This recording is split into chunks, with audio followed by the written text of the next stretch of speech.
The chandeliers dripped light, a cold, crystalline rain over the sea of black tuxedos and jewel-toned gowns. In the grand ballroom of the Astoria Luxe, wealth was the air everyone breathed, thick with the scent of expensive perfume and the faint, metallic tang of ambition. Along the far wall, a ghost moved through this gilded world, her presence as quiet and unnoticed as a shift in barometric pressure. Lena Washington, 31 years old, pushed a mop across a small spill of champagne, her dark blue cleaning uniform a void in the glittering spectacle. Her movements were a study in economy, each sweep precise, her body a coiled spring of disciplined energy, even in the mundane task. She kept her eyes down, focused on the swirling patterns the mop left on the marble, a temporary art that would evaporate in seconds. This was her world now, the periphery, the shadows, the quiet labor that allowed such opulence to seem effortless. From the corner of her eye, she could see the room's gravitational center, a man and a woman. Mr. Minjun Kwan stood like a sculpture carved from granite and silence, his stillness a source of immense power that bent the room around him. Beside him, his wife, Sohee, was a slash of crimson, a vibrant, predatory flower in a blood-red dress. Her laughter was sharp, a sound that demanded and received attention. Guests orbited them, their smiles bright and brittle, their deference a tangible currency. Lena saw the invisible lines of this ecosystem, the rigid hierarchy that placed the woman in the red dress at the apex and herself, the cleaner, at the absolute bottom, a necessary but unseen component of the grand machine. She was used to being invisible. In another life, she had craved it. Here, it was simply a condition of employment. The delicate symphony of the gala faltered on a single, clumsy note. A young waiter, his face slick with the sweat of anxiety, navigated the dense crowd with a tray of wine glasses. He swerved to avoid a laughing guest, and his elbow connected with Sohee Kwan. It was barely a bump, but a single drop of ruby liquid leaped from a glass and stained the bodice of her red dress, a darker spot on the perfect silk. The music did not stop, but a pocket of silence instantly formed around the Kwans. Every eye in their orbit swiveled to the scene. Sohee's smile didn't just vanish, it was surgically removed, replaced by a mask of cold fury. Mr. Kwan, however, remained impassive, his gaze shifting from his wife's dress to the waiter's terrified face, with the dispassionate curiosity of a biologist studying a trapped insect. "You clumsy idiot." Sohee's voice was low, yet it carried across the sudden stillness with chilling clarity. It was not the volume, but the venom that commanded the space. She didn't want an apology. She wanted a sacrifice. The boy, no older than 19, stammered, his apologies tumbling over one another. "I am so sorry, Mrs. Kwan. It was an accident," so he let his words hang in the air and die. She looked him up and down, her lip curled in disgust. "An accident? Your incompetence is an insult." From her station by the wall, Lena watched, the handle of the mop growing cold in her hands. She recognized the predator toying with its prey. It was a universal language spoken in boardrooms, back alleys, and apparently in ballrooms. The boy's humiliation was the evening's entertainment, a cruel little play for the bored and powerful. The tension was a wire-pulled taut, vibrating with the unspoken threat of what a man like Minjun Kwan could do to a boy who had displeased his wife. So he was not finished. The waiter's frantic bowing and apologies were not enough to soothe her wounded pride. She craved a deeper submission. "Do you know how much this dress costs? It is more than you will make in a year of sloshing drinks for your betters." She took a step closer, forcing him to shrink back. The crowd watched, a silent, captive audience. Some faces showed a flicker of pity, quickly suppressed. Most were transfixed by the raw display of power. "On your knees," so he commanded. The words were quiet, but they landed like a physical blow. The waiter froze, his eyes wide with disbelief and horror. A murmur went through the crowd. This was too far, even for them, yet no one dared to intervene. "I said," so he repeated, her voice dropping to a dangerous whisper. "On your knees." Now a cold, familiar fire ignited in Lena's gut. It was the feeling that had undone her before, a visceral reaction to injustice, to the casual cruelty of the strong feasting on the weak. She straightened up slowly, her spine aligning with a remembered discipline. The mop handle rested against the wall. She took a single, deliberate step away from the shadows. That's enough. Her voice was not loud, but it possessed a strange density, cutting through the strained silence and reaching every ear in the vicinity. Every head turned. The cleaner. The ghost. So he spun around, her expression a mixture of shock and derision. "What did you say?" she asked, her eyes narrowing. Lena met her gaze without flinching, her own eyes dark and steady. "I said, that's enough. He's just a kid. Let him go for a moment."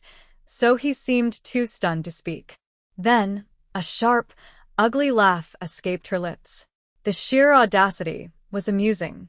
She glided towards Lena, circling her, her red dress flowing around her like blood in water. She appraised Lena's frame, the strong shoulders and solid build hidden beneath the shapeless uniform. "You," she sneered. "Want to play the hero? A cleaner?" She gestured to the open space on the dance floor, a malicious idea blooming on her face. "You think you're tough? Fine. Let's see how tough you really are. I challenge you. A boxing match. Right here, right now." A shocked, excited gasp rippled through the ballroom. The proposition was absurd, a fever dream born of arrogance and champagne. But so he was serious. Her eyes gleamed with the thrill of this new, more exciting form of humiliation. Lena didn't answer immediately. She stood perfectly still, a calm island in the churning sea of expectation. The crowd anticipated a stammered apology, a fearful retreat. They saw nothing of the sort. Lena's gaze drifted past Sohee's triumphant face to the silent, watchful figure of her husband. Mr. Kwan's expression was unreadable, but as Lena held his gaze, he gave a single, infinitesimal nod. It was not permission. It was a test, an allowance. He was curious to see how this unexpected variable would resolve itself. With that silent acknowledgement, Lena's decision was made. She turned her attention back to Sohee. Slowly, she began to unbutton the front of her blue uniform shirt. The movements were methodical, almost ritualistic. She wasn't just removing a piece of clothing. She was shedding a skin. She shrugged the shirt off her shoulders, revealing a plain black t-shirt underneath. Then, she began to roll up her sleeves, her motions precise and unhurried. As the fabric climbed her arms, the crowd saw them. The muscles of her forearms were not the soft, undefined limbs of a laborer. They were dense, corded bands of sinew, sculpted by thousands of hours of punishing, repetitive impact. They were the arms of a fighter. Her entire posture shifted. Her feet, clad in worn, rubber-soled work shoes, adjusted on the polished marble, finding a natural, balanced stance. Her shoulders, freed from the confining uniform, seemed to broaden. The amusement in the onlookers' eyes began to curdle into confusion, then a dawning intrigue. This was not the frightened servant they had expected. Sohee, drunk on her own power, saw the physical transformation but dismissed it as pathetic posturing. "Ready to be put in your place?"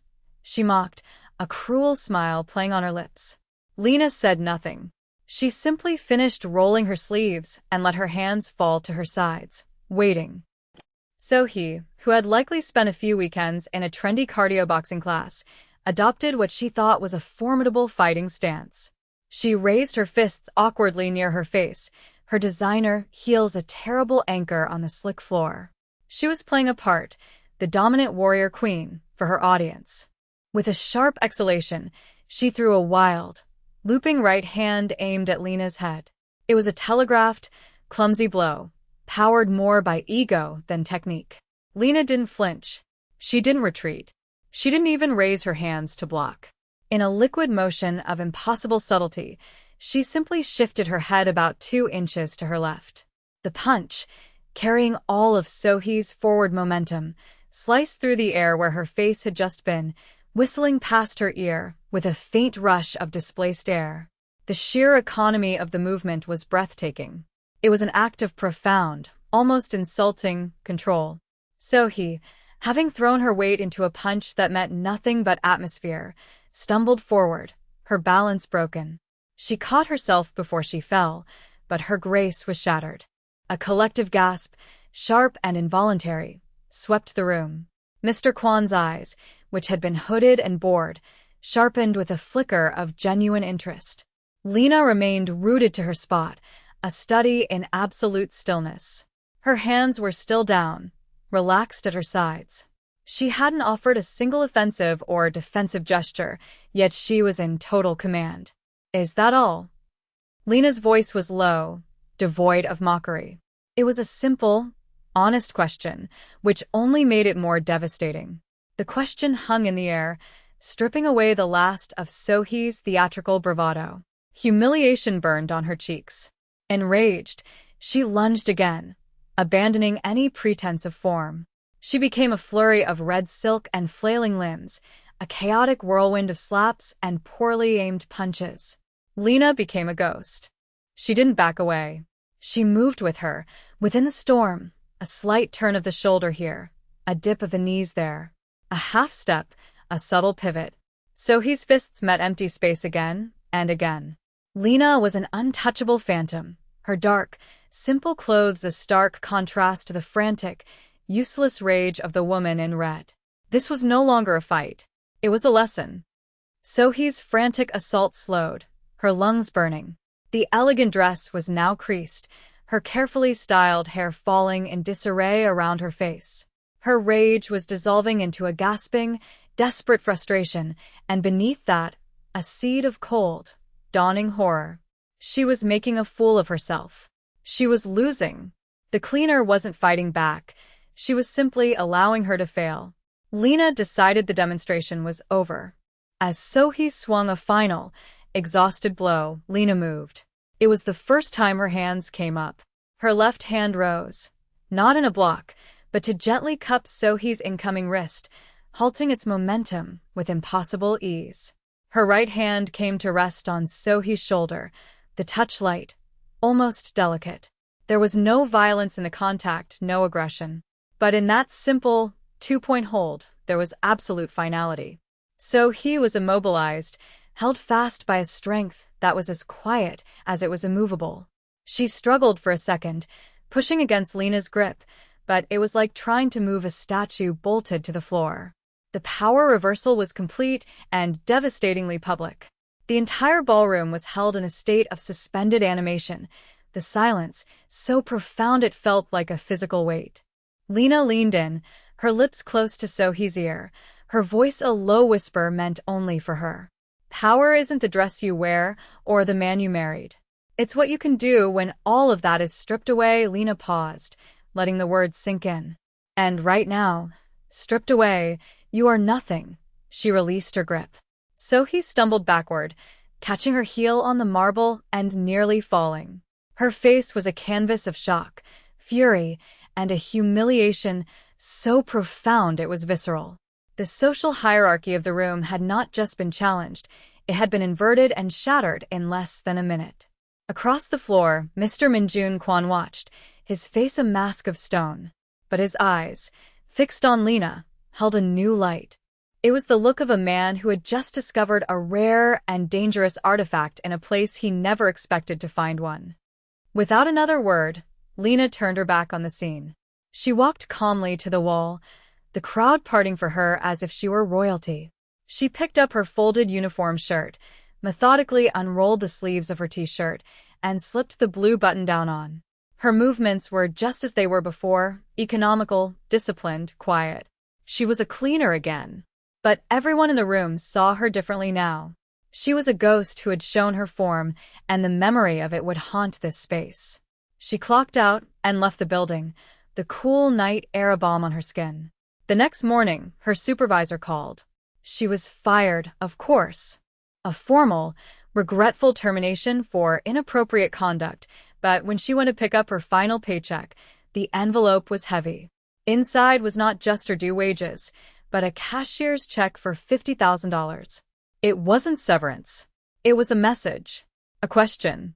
In his penthouse office, Minjun Kwan looked at the preliminary report on his desk. He was a man who detested surprises, a master of a world built on calculated risks and known quantities. The cleaning lady was an unknown, and he could not tolerate that. Find out who she is. He had commanded his most trusted aide. The investigation was swift and efficient. The aide returned hours later, placing a thin file on the polished mahogany. Inside were old newspaper clippings, faded promotional posters, and links to grainy, low-resolution videos from 5 years ago. Her name is Lena Washington, the aide reported, his voice neutral. But that's not who she was. In the ring, they called her the Ghost, undefeated welterweight champion of the world. 27 fights, 27 wins, 20 knockouts. He slid a photo across the desk. It showed a younger Lena, her face bruised and swollen but her eyes blazing, a championship belt slung over her shoulder. She retired 5 years ago, abruptly, after her last title defense against Maria, the Hammer Flores. She put Flores in a coma for 3 days. They said she could have killed her. Washington vacated the title, paid Flores's medical bills with her winnings, and disappeared. Mr. Kwan looked at the photo, then back at his aide. She walked away from it all? Yes, sir. It seems she was afraid. Not of her opponents. She was afraid of herself now, he understood. The impossible calm. The absolute control. The refusal to strike. It wasn't weakness. It was the restraint of a predator who knows the devastating power of its own teeth and claws. So-hee Kwan did not share her husband's newfound respect. She was trapped in a prison of her own making, her name now a punchline in the elite circles she fought so hard to dominate. The story of the cleaner who had effortlessly humbled her spread like wildfire. Her authority was gone, replaced by whispers and mocking smiles. She demanded that her husband exact revenge, that he crush this woman who had dared to defy her. But Min-jun was intrigued, not angered. He saw in Lena a discipline that mirrored his own, albeit in a different arena. He forbade any action against her. She has earned her peace, he stated, a declaration that felt like a betrayal to his wife. So-hee's power had always been derivative, a reflection of her husband's. With his refusal to act, she felt that power slipping away even within her own marriage. Consumed by rage and a desperate need to reclaim her status, she decided to act on her own. She bypassed her husband's top enforcers and used a pair of lower-level thugs, men whose loyalty was cheap and whose methods were crude. This wasn't about a fair fight. This was about punishment. A few days later, Lena was walking home from an interview for another cleaning job. The streetlights cast long, distorted shadows down the quiet residential street. As she passed an alley, a car screeched to a halt behind her. 2 large men got out, their intentions clear in their aggressive posture. They moved to corner her, blocking her path. The air grew heavy. This was not the ballroom. There was no audience, no rules, no pretense. This was the world she had run from. The first man lunged, reaching for her. In the ballroom, she had evaded. Here she did not.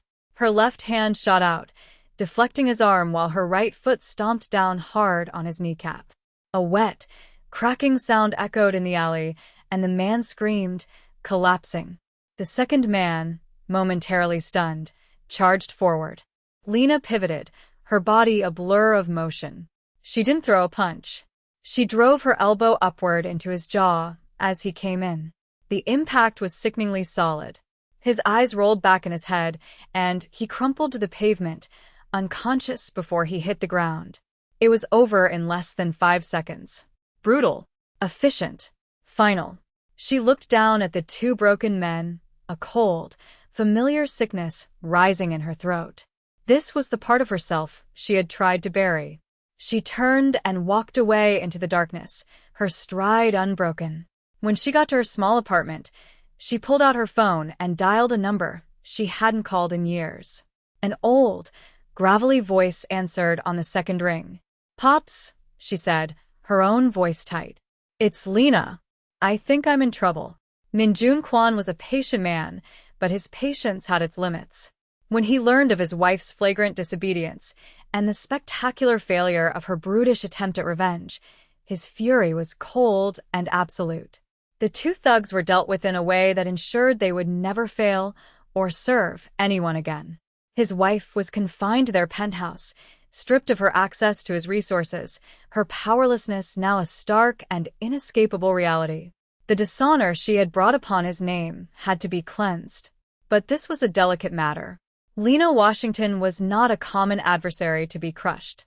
She was a unique force to be understood and neutralized with respect. He did not send more thugs.